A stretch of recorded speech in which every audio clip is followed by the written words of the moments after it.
हरियापुर नाम के एक छोटे से गांव में रामू काका अपनी छोटी सी बेटी गुड़िया के साथ रहते थे।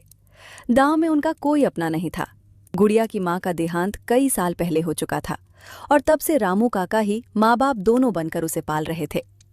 रामू काका का एक छोटा सा मटन करी का ठेला था। अगली सुबह रामू काका अपना छोटा सा ठेला लेकर हमेशा की तरह चौराहे पर पहुंच गए।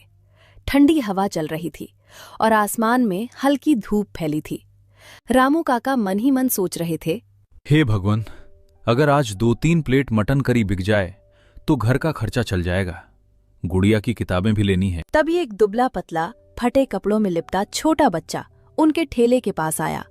काका, मुझे बहुत ज्यादा भूख लगी है, क्या आप मुझे मटन करी खिला सकते हो? पैसे अभी नहीं हैं। रामू काका ने उसकी हालत देखी, दिल भर आया। उन्हें अपनी ही गुड़िया याद आ गई।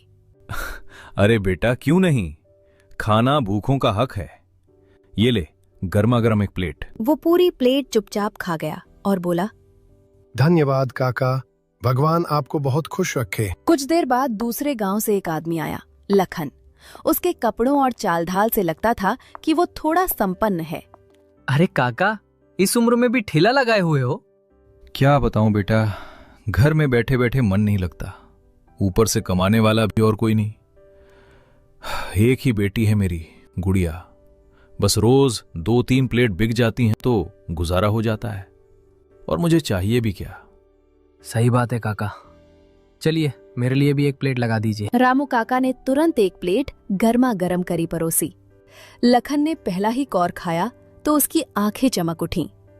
अरे वाह काका, ऐसा मटन तो मैंने आज तक नहीं खाया, ये तो कमाल का स्वाद है। अरे बेटा, ये सब गांव की मिट्टी का स्वाद है। काका, आप मेरे साथ मेरे गांव चलिए, मैं आपको आधे पर रख लूंगा। जितनी कमाई होगी आधी आपकी आधी मेरी, खूब चलेगा आपका स्वाद वहां। नहीं बेटा, मेरा मन बस इसी गांव में लगता है, मैं कहीं और नहीं जाना चाहता। काका, आपका मन लगता है ये बात सही है, लेकिन आपकी बेटी भी तो है, उसकी शादी, उसका भविष्य, क्या ये 2-3 प्लेट बेचकर उसकी जिंदगी बन पाएगी? रामू काका चुप पड़ गए। लखन की बात दिल में उतरती चली गई। बात तो तू ठीक कह रहा है बेटा। ठीक है, मैं कल से तुम्हारे गांव आ जाऊंगा। लखन चला गया। रामू काका जब घर पहुंचे तो देखा कि गुड़िया चूल्हे के पास बैठी आग जला रही थी। अरे बेटा, बाहर तो बहुत ठंड है, अच्छा किया तूने आग जला ली। हाँ पिताजी, मैं आपका इंतजार कर रही थी, आप देर क्यों कर दिए? बेटा, हमें कल से दूसरे गांव जाना है। पर क्यों पिताजी, हम अपने गांव में ही ठीक थे, क्या हम इस गांव में नहीं रह सकते? नहीं मेरी गुड़िया, बात रहने की नहीं है, बात तेरे भविष्य की है। भविष्य? पिताजी, हम यहाँ भी खुश हैं, आप क्यों परेशान होते हो? देख बेटा, एक लड़का आया था, लखन। वो दूसरे गांव में एक बड़ा होटल चलाता है। उसने मुझे काम पर रख लेने का वादा किया है, अच्छी कमाई होगी। पिताजी, मुझे आपकी खुशियों से बढ़कर कुछ नहीं, जहां आप रहोगे वही मेरा घर है। गुड़िया और रामू काका दोनों गांव छोड़कर दूसरा गांव आजता है। अरे रामू काका, आप आ ही गए, चलिए अच्छा हुआ समय पर पहुंच गए। हाँ बेटा, जैसा कहा था वैसा ही सुबह सुबह निकल पड़े। बहुत बढ़िया। काका, जल्दी से काम पर लग जाइए, आज भीड़ बहुत होगी और इराक भैया कभी भी आते ही होंगे। आप मटन करी बनाना शुरू कर दीजिए। तभी लखन ने गुड़िया की ओर देखा। और बेटी, तुम जरा मेरे घर चली जाओ, जहां भी पूछोगी लखन भैया का घर सब बता देंगे, बड़े आराम से पहुंच जाओगी। वहां भाभी भी है, वे तुम्हें खाना वाना दे देंगी। पिताजी, मैं अकेली कैसे जाऊं? डर मत बेटा, लखन बेटा बुरा नहीं है, उसके घर जा, भाभी से मिलना, बहुत अच्छे रिलेटेड है। रामू काका ने जैसे ही कढ़ाई में मसाले डाले, खुशबू पूरे होटल में फैल गई। थोड़ी ही देर में पहला ग्राहक तेजी से आया। अरे लखन भैया, ये चाचा को कहां से पकड़ लाए? खुशबू तो ऐसी आ रही है जैसे कहीं दरबार में पक रहा हो। चलो जल्दी से एक प्लेट मटन लगा दो। रामू काका ने फुर्ती से प्लेट तैयार की, करी गर्मा गर्म चावल पर डाली और ग्राहक को बढ़ा दी। अरे वाह काका, ऐसा मटन तो मैंने जिंदगी में कभी नहीं खाया। मुंह में जाते ही पिघल रहा है। ये तो कमाल है। मैंने कहा था ना, काका का हाथ नहीं, जादू है जादू। काका, अब से मैं रोज यहीं खाऊंगा। लखन भैया, आधी दुकान इनको ही दे दो। ग्राहक हाथ जोड़कर बोला। काका, अब से मैं रोज यहीं खाऊंगा लखन भैया, आधी दुकान इनको ही दे दो। धीरे धीरे और लोग भी खुशबू के पीछे पीछे आने लगे। अरे भाई, क्या महक आ रही है, एक प्लेट मेरे लिए भी लगाओ। शाम होते होते कड़ाही लगभग खाली हो चुकी थी। आज का दिन उनके लिए उम्मीद और नई शुरुआत बनकर आया था। दोनों घर चले गए। बेटा लखन, आज की कमाई तो बहुत ही बढ़िया हो गई। ला, मेरे आधे पैसे निकाल दे। वही बात जो तूने कही थी, आधा आधा। ये सुनकर लखन का चेहरा एक पल के लिए उतर गया। मन में सोचने लगा, अरे काका का मटन तो सच में जादू है। अगर आज ही मैंने इन्हें आधे पैसे देने में टालमटोल की तो कहीं ये नाराज होकर वापस अपने गांव ना चले जाएं। काका, मैं तो बस निकाल ही रहा था। आपकी मेहनत है, आपका हाथ भी है। वो पैसे गिनने लगा, पर उसके हाथ में हल्की कंपकपी थी। भगवान तेरा भला करे बेटा। आज पहली बार ऐसा लग रहा है कि मेरी गुड़िया की जिंदगी संभल जाएगी। काका, कल हमें और भी जल्दी उठना होगा। सुबह सुबह ही मटन बनाना है। आज की तरह अगर भीड़ लगी तो पूरा गांव हमारे होटल की तरफ भागेगा। अगले दिन सुबह सुबह ठंड पहले से भी ज्यादा तेज थी। कड़ाही से उठती भाप और खुशबू पूरे होटल में फैलने लगी। लोग ठंड में कांपते हुए भी गर्मा गर्म मटन करी के लिए लाइन में लगने लगे। अरे भाई जल्दी देना, ठंड में बस काका की मटन करी ही जान बचा सकती है। आज तो और भी ज्यादा खुशबू आ रही है। तभी रोज आने वाला एक खास ग्राहक आया, राहुल। काका, मैं आज फिर आ गया। आपके हाथ की मटन करी के लिए तो मैं रोज यहाँ तक पैदल आता हूँ।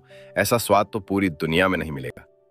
अरे बेटा, तू रोज इतना दूर से आता है, मुझे तो शर्म आ जाती है। भगवान तेरा भला करे। काका, आपका खाना मेरे लिए दवा जैसा है। ठंड में आपका गरम मटन, वाह। लखन भैया, आपने बड़ा अच्छा फैसला किया इन्हें लाके। ये सुनकर लखन के चेहरे पर हल्की तकरार की झलक आ गई। अंदर ही अंदर वो बुरी तरह जल उठा। हर कोई बस काका काका करता है। अरे दुकान किसकी है, नाम किसका है, मुनाफा किसका होना चाहिए। अब तो मैंने मटन करी बनाना सीख भी लिया है, फिर इस बूढ़े को रखने की क्या जरूरत। आज रात ही से निकाल दूंगा, पूरी कमाई मेरी होगी। पूरा दिन भीड़ पहले दिन से भी ज्यादा रही। हर प्लेट की तारीफ सिर्फ एक ही नाम से शुरू और खत्म हो रही थी। दुकान बंद करके दोनों अपने अपने घर जाने लगते। काका, मेरे आधे पैसे निकाल दो। आज अच्छी कमाई हुई है। हाँ बेटा, क्यों नहीं। ये ले तेरे आधे पैसे। ऊपर वाले की मेहर है, आज अच्छा दिन रहा। और सुनो काका, कल से आप दुकान पर मत आना। क्या बोला तूने बेटा, मैं दुकान पर ना हूं? अरे कुछ गलती हो गई क्या? नहीं काका, गलती वगलती कुछ नहीं। बस अब मैं आपसे मटन करी बनाना सीख गया हूं, तो भला मैं आपको आधे पैसे क्यों दूं? अब से दुकान में अकेला ही चलाऊंगा। लेकिन बेटा, तू मुझे मेरे गांव से यही कहकर लाया था कि आधे पैसे तेरे आधे मेरे, हम साथ मिलकर मेहनत करेंगे। हाँ काका, लाया था, लेकिन अब मेरा मन नहीं है। आप अपना गांव वापस चले जाइए, मुझे अब किसी की जरूरत नहीं। बस बहुत हो गया। आप दोनों कल से यहां मत दिखना। दुकान मेरी है, मेहनत मेरी है, और अब कमाई भी मेरी होगी।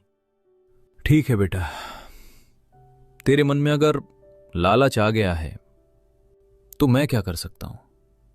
लेकिन एक बात याद रखना, खाना बनाने का तरीका सिर्फ देखने से नहीं आता, उसका जादू हाथ में होता है, और वो जादू किसी लालची दिल में टिकता नहीं है।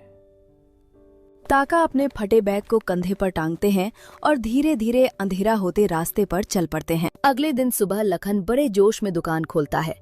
उसके चेहरे पर एक तिरछी मुस्कान होती है। आज देखना, लोग मेरी बनाई मटन करी के भी दीवाने हो जाएंगे।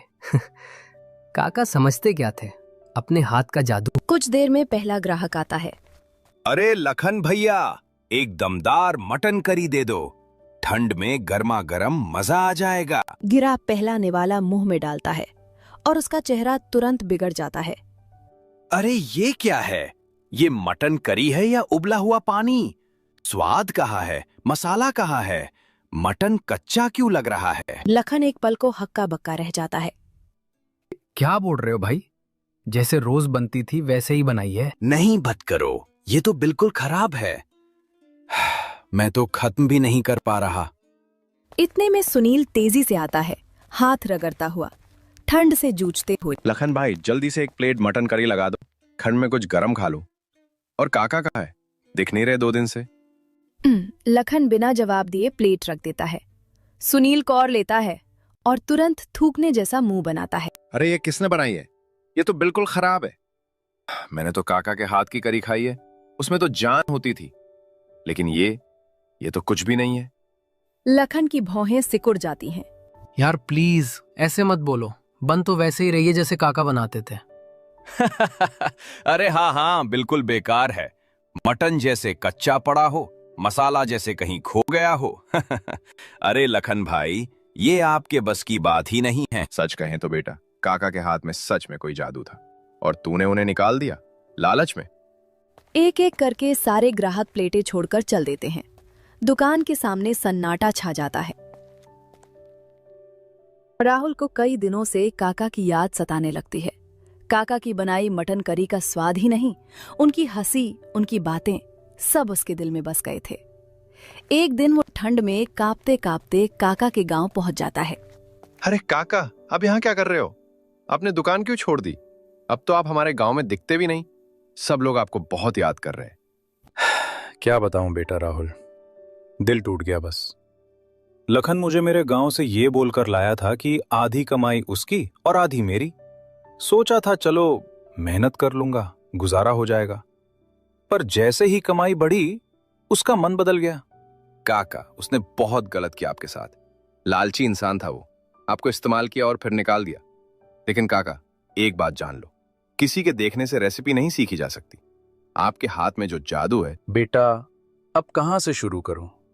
न ठेला है, न बर्तन, न ही पैसे बचे हैं। थोड़े बहुत जो जमा थे, सोच रहा हूं बेटी की शादी कर दूं। मेरी उम्र भी ढल रही है बेटा, किस किस चीज के लिए भागूं? काका, आपने मुझे हमेशा बेटे की तरह प्यार दिया है। अब आपकी बारी है कि मुझे आपको संभालने दो। नहीं बेटा, मैं तेरे पैसों पर बोझ नहीं बनना चाहता। तू खुद मेहनत करता है, तेरे भी तो सपने होंगे। काका, आप बोझ नहीं, गौरव हो मेरे लिए। और रही सपनों की बात, मेरा एक ही सपना है, आपकी दुकान फिर से चले, आपकी मटन करी से गांव में खुशबू फैल जाए और आपकी बेटी की शादी धूमधाम से हो जाए। तू सच कह रहा है बेटा? क्या तू मेरे साथ ठेला चलाएगा? हाँ काका, आप बनाना, मैं बेचना। आपका सम्मान हमेशा सबसे ऊपर रहेगा और कसम से मैं आपको कभी अलग नहीं करूंगा। हम दोनों एक टीम रहेंगे। राहुल के साथ काका का ठेला दोबारा लग चुका था। सुबह सुबह गांव की गलियों में मसालों और देसी घी की खुशबू फैलने लगी थी। कुछ ही दिनों में ठेले पर भीड़ उमड़ने लगी। पहला ग्राहक गरम गरम भाप उठती कढ़ाई देखता ही बोल उठता, अरे काका, आप वापस आ गए। हम तो समझ बैठे थे कि अब कभी आपका मटन खाने को नहीं मिलेगा। कहाँ जाऊंगा मेरे भाइयों, बस जिंदगी ने थोड़ी परीक्षाएं ली थीं। अब आया हूं तो रोज ताजी गरम गरम मटन करी खिलाऊंगा। आप जैसे लोगों की दुआएं जो साथ हैं। ग्राहक पहला निवाला खाते ही तालियां बजा देता है। अरे वाह काका, ये तो वही पुराना जादुई स्वाद। कदम जबरदस्त। आपके हाथ का मटन तो दिल में उतर जाता है। कई महीनों से दुकान बहुत अच्छा चल रहा था। राहुल भी काका की तरह प्यार और सफाई से मटन करी बनाना सीख चुका था। काका बिस्तर पर लेटे थे। राहुल घबराकर उनके पास बैठ गया। काका, क्या हुआ? आप ऐसे क्यों लेटे हो? डॉक्टर को बुलाऊं? नहीं बेटा, मुझे लगता है मेरी उम्र का वक्त पूरा हो रहा है। बस कुछ बात मैं तुझसे कहना चाहता हूं। काका, ऐसी बात मत कहिए, आप ठीक हो जाओगे। बताइए क्या कहना है? आपकी हर बात मेरे लिए हुक्म है। राहुल, तेरे ऊपर एक जिम्मेदारी छोड़कर जा रहा हूं। मेरी गुड़िया, मेरी बेटी, इस दुनिया में उसका कोई नहीं बचा मेरे बाद। पिताजी, आप हमें छोड़कर मत जाइए, हम अकेले कैसे रहेंगे? बेटी, हर इंसान को एक दिन जाना होता है। मेरी चिंता सिर्फ तेरी जिंदगी की है। राहुल जैसा लड़का मैंने बहुत कम देखा है, सीधा, मेहनती और दिल का साफ। राहुल बेटा, अगर तुझे मंजूर हो तो तू मेरी बेटी का साथ निभाना। मुझे सुकून मिलेगा कि वो अच्छे हाथों में है। काका, ये तो मेरे लिए सम्मान की बात होगी। मैं वादा करता हूं, मैं गुड़िया का हमेशा ख्याल रखूंगा। उसे कभी अकेला महसूस नहीं होने दूंगा।